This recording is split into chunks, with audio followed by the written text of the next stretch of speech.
네, 안녕하세요. 고인고 물리학을 맡은 홍남정입니다. 먼저 저에 대한 소개 말씀드리겠습니다.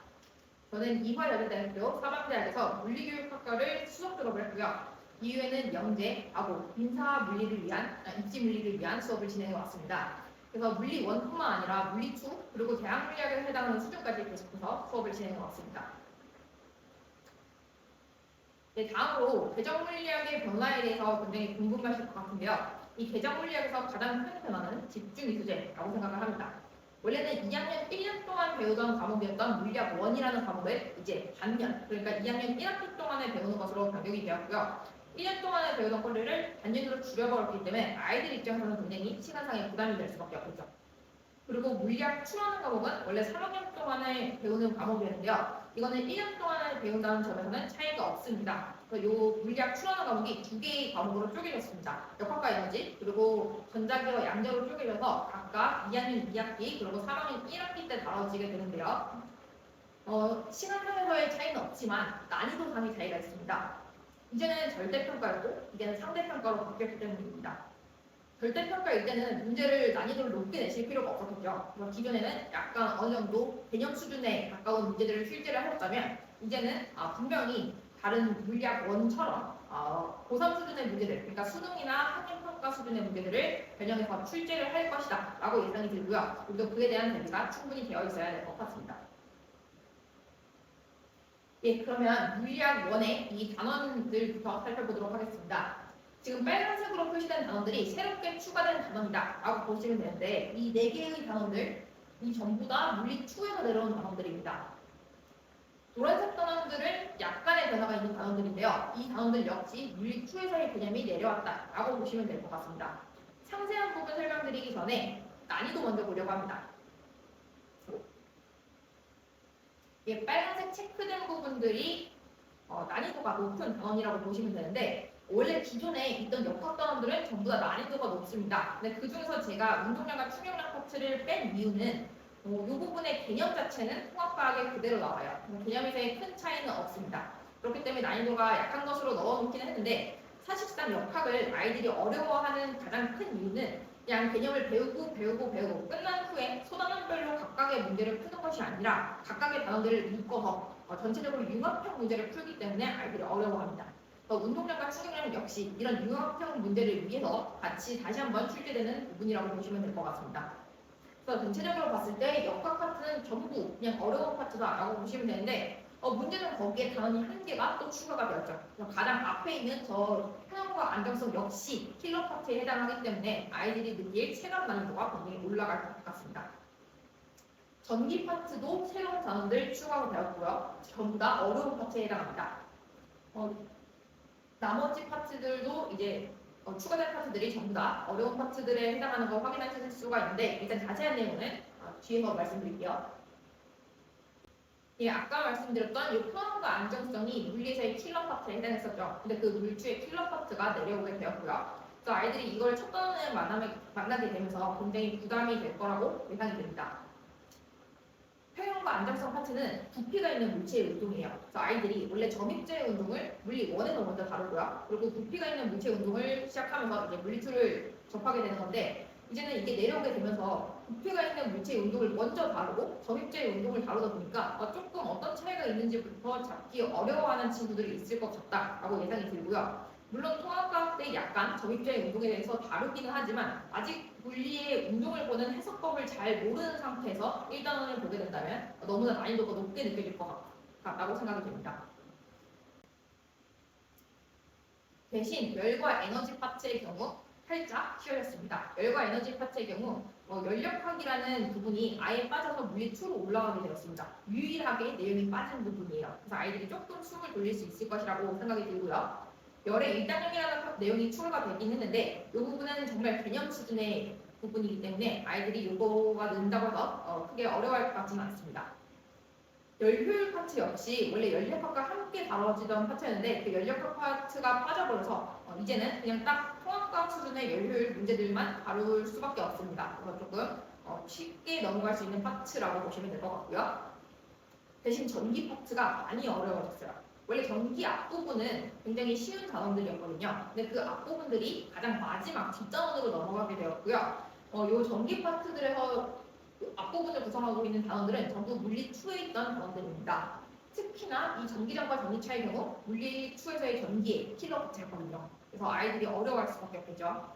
이 파트를 어려워했던 이유 중 하나는 여기서는 전하라는 전기에 대해서 다루고 있는데 이 전하의 운동에 대해서 다루기 때문에 사실상 역학 파트에 가깝습니다.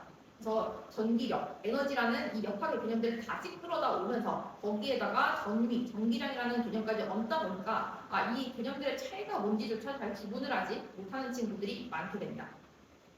그래서 이 부분에서 조금 난항을 겪는 친구들이 많을 것 같아서 전체적인 역학의 개념을 잘 잡아 놓아야 지금 내가 어떤 개념을 적용해서 문제를 풀고 있구나를 좀 이해할 수 있을 것 같다라는 생각이 듭니다.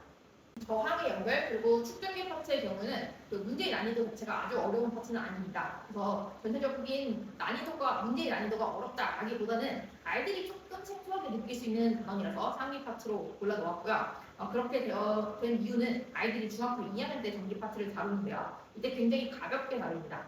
예전처럼 막 혼합 연결 이런 것들을 배우는 것이 아니고 이제 정말 딱 직면 연결이 뭔지, 극면 연결이 뭔지랑 이걸 이용한 단순한 계산에 대해서만 다루고 혼합 연결에 대해서는 전혀 다루지 않습니다. 그래서 이 혼합 연결에다가 더 복잡한 이런 회로들까지 갑자기 다루다 보니까 이렇게 연결되었을 때는 전류가 어떻게 흐르지? 이런 감이 아예 없는 경우들이 많아요. 그래서 조금 다양한 회로들을 보면서 이런 경우에 전류가 이런 방향으로 흐르는구나 이런 시각을 조금 넓혀갈 필요가 있는 단원입니다. 네, 자기 파트의 경우 큰 차이가 없고요. 전류와 자기작용 파트는 원래도 킬러 파트에 해당했습니다. 그래서 요즘 최근에는 거의 수능 20번 이런 부분에 전류의 자기작용 부분이 많이 들어갔고요. 물론 올해는 전기력이었긴 하지만 네, 그래서 좀 많이 난이도가 어려운 파트라고 보시면 되는데 전자기유도 파트는 새로운 개념이 추가됐지만 크게 난이도의 차이는 없을 것이다 라고 생각이 됩니다. 상호유도라는 물리투의 개념이 내려옵니다. 하지만 기존의 전자기유도 개념과 큰 차이는 없고요. 그냥 새로운 용어 정도 추가되는 느낌으로 보시면 될 것 같습니다. 그래프가 추가되기는 하지만 이해하는데 어렵지 않아서 그냥 비슷한 수준의 난이도 체감하시게 될 것 같고요.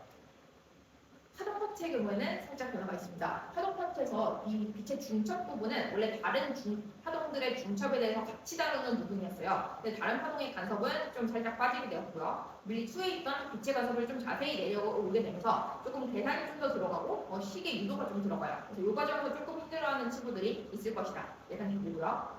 그다음에 렌즈 파트의 경우에는 원래 굴절이 굉장히 쉬운 파동이었습니다.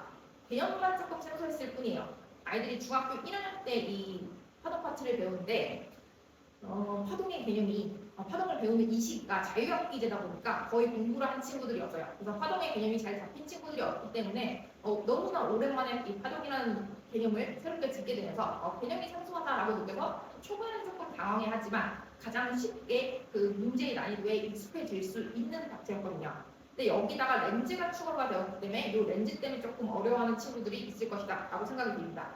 렌즈에서 단순히 렌즈의 종류 그리고 렌즈의 상을 외우는 것뿐만이 아니라 그 렌즈의 상의 위치를 찾고 상의 위치를 작도하는 부분들이 나옵니다. 그래서 서술형이 있는 학교들이라면 이런 부분이 충분히 다뤄질 수가 있겠죠. 그렇기 때문에 그런 상의 위치를 찾는 부분에서 아이들이 조금 원래도 물리2에서도 배워하던 부분이었어요. 그래서 이런 부분이 전체적으로 물리1의 난이도를 높일 것이다 라고 예상을 하고 있습니다. 나머지 파트들은 원래 앞에서 있던 그 물리1의 전기 쉬운 파트들이 뒤로 넘어온 것이고요. 특수선택성 이론 역시 역학의 가장 마지막에 있던 부분이 넘어왔습니다. 나머지 전체의 단원들로 봤을 때 비교적 난이도가 어려운 부분이라서 제가 난이도 3으로 체크를 해놓았는데요. 역학의 나머지 파트들에 비하면 굉장히 쉬운 파트였습니다. 그래서 이것도 개념이 생소했을 뿐이지 낼 수 있는 문제의 난이도의 한계가 있기 때문에 그렇게 어렵지는 않았다라고 보시면 될 것 같아요. 예, 그래서 결론적으로 물리학 1의 전체적인 변화는 학습량이 굉장히 많아졌습니다. 단원들이 물리 2에서 많이 내려왔거든요. 그리고 난이도가 높아졌습니다. 킬러 파트들이 많이 내려왔기 때문이죠. 그렇기 때문에 아이들이 조금 상위 수준의 문제들을 공부를 해야 된다라고 계속 반복적으로 말씀드리고 있는데요. 이 기존의 물원에서의 기출 문제뿐만 아니라 역학 물리 2에서의 기출 문제들도 갖다 써서 공부를 해야 된다라고 말씀을 드렸고요. 그 이유는 물리 2에서 단원들이 내려왔고 기존에도 물리 1의 경우 고3 수준의 문제들을 내는 학교들이 굉장히 많았기 때문입니다. 그래서 충분히 그 비슷한 난이도로 문제를 내실 것이기 때문에 똑같이 기출의 문제를 반복 연습하는 학습을 하셔야지만 됩니다. 그리고 전자기와 파동 같은 경우는 지금 현재의 교육과정의 문제들도 가져와야지만 되지만 약간의 차이가 있는 부분들이 있어요. 예를 들어서 점유가 조금 약하다던가 이런 부분들이 있어서 예전의 교육과정, 7차 교육과정 이런 데서 좀 더 비슷한 부분들을 찾아서 좀 더 끌고 와서 공부를 해야 되는 부분 말씀드리고 싶고요. 그리고 학교마다 부교재를 굉장히 많이 사용을 하세요. 그래서 그 부교재 문제들을 변형해서 출제하시는 부분들이 많기 때문에 부교재도 반복 연습을 해야 합니다. 고인고 물리학의 차이에 대해서 궁금하시죠? 고인고 물리학의 차이 설명드리려고 하는데요. 이 고인고 물리학은 고3 수준으로만 출제가 됩니다. 고2 수준의 문제를 출제하는 학교도 있지만 고인고는 그렇지 않겠죠. 그래서 고3 수준의 문제를 내시는데 심지어 원래 있던 문제들보다도 난이도를 더 높이세요. 자, 여기 보시면 이거 2025학년도 수능이에요. 2024년 11월에 치러진 수능이라고 보시면 되는데 바로 다음 해 2025년 내신에 바로 출제를 하셨죠. 그리고 그 문제를 조금 살펴보시면 여기 용수철까지 추가가 되었네. 조금 더 어려워졌구나 확인하실 수가 있고요. 이 문제뿐만 아니라 다른 문제들도 전반적으로 좀 더 어려워지는 방식으로 출제를 하시려고 노력하신 부분을 확인할 수가 있었습니다. 두 번째로 기출들 많이 반영하시는데요. 특히나 최신 기출 많이 반영하십니다. 최신 기출을 좀 반복적으로 돌려줘야 될 필요가 있습니다. 지금 여기에 보시면 2025학년도 6월 목평이네요. 이것도 2024년에 치러진 모의평가인데요. 이걸 바로 다음에 사용을 하셨고요. 2025년에 나온 수능 특강 문제 바로 출제를 하셨습니다. 이런 식으로 대부분 최신 기출들로 이루어져 있었는데요. 살짝 문제가 생겼죠. 물리는 수능이라는 개념이 사라지게 되었죠. 그렇기 때문에 딱 올해 출제됐던 바로 작년에 출제됐던 이런 문제들만 본다기보다는 좀 몇 년 전까지 한 최신 3기능 정도의 문제들을 다 돌려야 된다는 것을 확인하실 수가 있을 것 같습니다. 그래서 수능 특강도 한 3개월 정도를 계속 반복적으로 돌려주면서 이 안에서 출제 가능성이 있는 난이도의 문제들을 다뤄줘야지만 됩니다. 그렇다고 과거의 문제가 안 나오냐? 그것도 아닙니다. 과거의 문제들도 나와요. 비율이 좀 적을 뿐이고요. 과거의 문제들 중 되게 유명한 문제들 이런 거 변형해서 출제를 하시고 계시기 때문에 이것도 마찬가지로 과거의 문제들 중 좀 중요한 문제들을 골라서 불러서 반복 연습을 해야지만 됩니다. 시험 범위에 있어서는 다른 학교랑 비슷한 편입니다. 다른 학교들도 1학기 중간고사 때는 원래 에너지까지, 그리고 기말고사 때는 보통 역학의 끝부분까지, 그 다음에 2학기 중간고사 때는 약간 전자기를 끝내시고, 그 다음에 2학기 기말고사 때는 파동을 끝내세요. 근데 도입부도 그렇게 흘러왔거든요. 그래서 지금도 다른 학교랑 비슷한 정도의 수준으로 출제를 하실 것이다 라고 예상이 되는데 어쨌든 1년 동안에 하던 커리를 반년 동안에 해야 되기 때문에 최소한 역학을 전부 끝내는 만큼을 커버를 하실 것이다 라고 예상이 들고요. 기말고사 때의 부담을 조금 줄이시기 위해서는 그보다 좀 더 나가실 수 있다. 전기 필러 파트까지도 포함이 될 수 있다 라고 보시면 될 것 같습니다. 그래서 고인고 물리학의 가장 큰 핵심은 기출의 고난도 문제의 변형 연습입니다. 기출 문제들이 그냥 출제되지 않고요. 기출 문제들이 어렵게 변형돼서 출제되고 있습니다. 고2 수준의 문제 다루시면 안 되고요. 고3 수준의 문제들도 계속해서 연습하셔야 됩니다. 그래서 이 고3 수준의 문제들을 풀 수 있을 만한 실력을 빠르게 갖춰야지만 된다라는 거 말씀드리고 싶습니다. 그러면 물리학을 잘하기 위한 3단계 방법 설명드릴 텐데요. 우선 물리학을 이해하는 겁니다. 물리에는 계속해서 반복적으로 나오는 용어들이 있습니다. 예를 들어서 운동 에너지가 가장 큰 점이 어디야? 라는 것 같은 문제가 나왔을 때 이걸 에너지를 가지고 접근해서 풀려고 하면 답을 낼 수가 없어요. 대신 알짜 힘이 0인 지점이 어디니? 라는 그 의미를 받아들인다면 굉장히 빠르게 답을 찾을 수가 있습니다. 그래서 각각 물리에서 사용되는 관용적인 요 표현들을 의미가 무엇인지를 찾아내야지만 그 출제자의 의도가 무엇인지를 빠르게 체크하고 빠르게 문제를 해결할 수가 있겠죠. 두 번째로 개념을 구조화하는 건데요. 물리에서 나오는 그 역학 파트에서 특히 아이들이 어려워하는 이유가 무엇이라고 했냐면 융합형 문제 때문이겠죠. 소단원들이 쪼개지는 것이 아니라 걔들의 합쳐진 유형의 문제들이 출제가 되게 되는데 그러면 각각의 개념들을 언제 어떻게 사용하는지를 우리가 잘 파악을 하고 있어야지만 되겠죠. 근데 조금 공부를 잘하는 친구들에게도 그냥 충돌 상황에서 사용해야 되는 이론이 뭐니? 이렇게 물어보면 답하지 못하는 친구들이 꽤나 많습니다. 그래서 아이들한테 계속해서 이 한 개념이 끝나고 나면 이 개념은 이것을 위해서 배운 거고 이렇게 우리는 지금까지 이런 이론들을 배웠어. 이런 식으로 전체적으로 개념을 정리해주는 수업을 제 수업에서는 강조를 하고 있고요.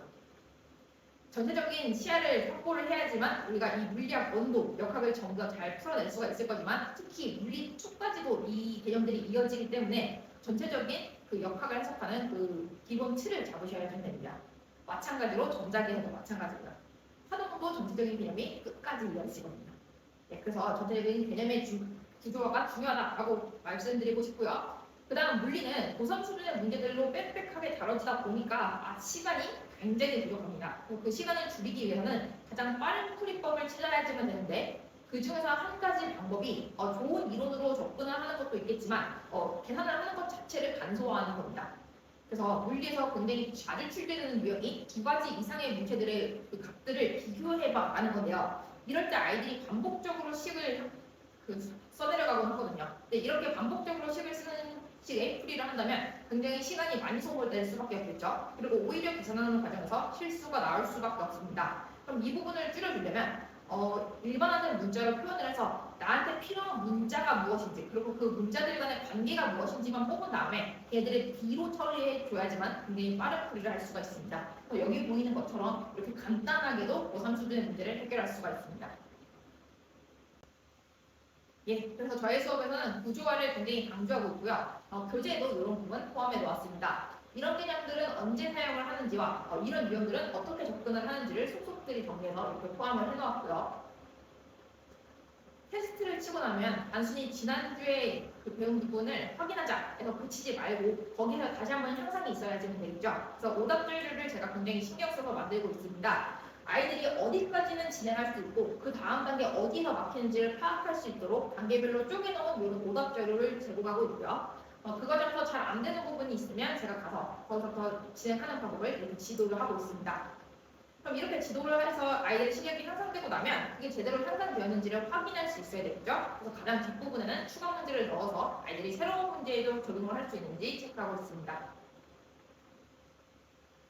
예, 그래서 물리는 굉장히 시간이 많이 드는 과목입니다. 개념을 배운다고 해서 문제가 잘 풀리지 않고요. 그 문제를 풀어가는 과정을 혼자 하기 어렵습니다. 그래서 제가 클리닉에 굉장히 신경을 많이 쓰고 있고요. 여기 보시면 굉장히 꼼꼼하게 시간 많이 체크하고 있는 거 확인할 수 있죠.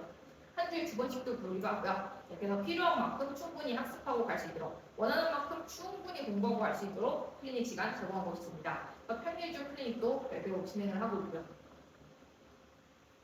예, 기출 문제를 다루는 거 너무나 중요하다라고 말씀을 드렸죠. 그래서 대부분의 학교들에서 기출 문제들이 반복적으로 출제가 되기 때문에 우리도 기출 문제를 계속해서 연습을 해야지 되는데 그냥 단순히 기출 문제를 외우기만 해서는 안 되겠죠. 분명히 변형돼서 나오기 때문에 그 변형된 자료들 새로운 문제들을 접했을 때 우리가 풀어낼 수 있어야지 됩니다. 그래서 똑같은 문제지만 숫자만 변형한 이런 문제들도 다루고요. 그 다음에 원래의 문제에서 새롭게 개념들을 추가해서 질문을 했을 때 이것들을 다 답할 수 있는지를 확인하는 문제들도 제공하고 있습니다. 그러니까 아이들이 난이도별로 다 충분한 연습을 할 수 있도록 제공하고 있고요. 예, 물리를 공부하다 보면 질문할 게 너무너무 많겠죠. 그래서 아이들이 카톡으로 굉장히 편안하게 쉽게 질문할 수 있도록 하고 있고요. 새벽에도 제가 잘 자지 않기 때문에 그 새벽의 질문 잘 받아주고 있습니다. 그래서 이렇게 질문을 하면 제가 이렇게 풀을 써주기도 하고 이렇게 그림을 그려서 주기도 하기 때문에 아이들이 쉽게 이해할 수 있도록 도움을 주고 있고요. 피드백 상세하게 보내고 있고 그거에 대해서 굉장히 반응스럽습니다. 예, 그래서 최상위권을 위해서라면 굉장히 기출의 반복이 중요하다 계속해서 말씀을 드렸죠. 하지만 기출의 단순한 반복이 아니라 고난도 유형의 다양한 반복이 필요할 겁니다. 그런 자료 충분히 준비되어 있고요. 그런 실력 충분히 준비되어 있습니다. 저와 함께 최상위권을 노려보실 학생이라면 강의관에서 금요일 6시 반 수업 참여해 주시길 바랍니다. 감사합니다.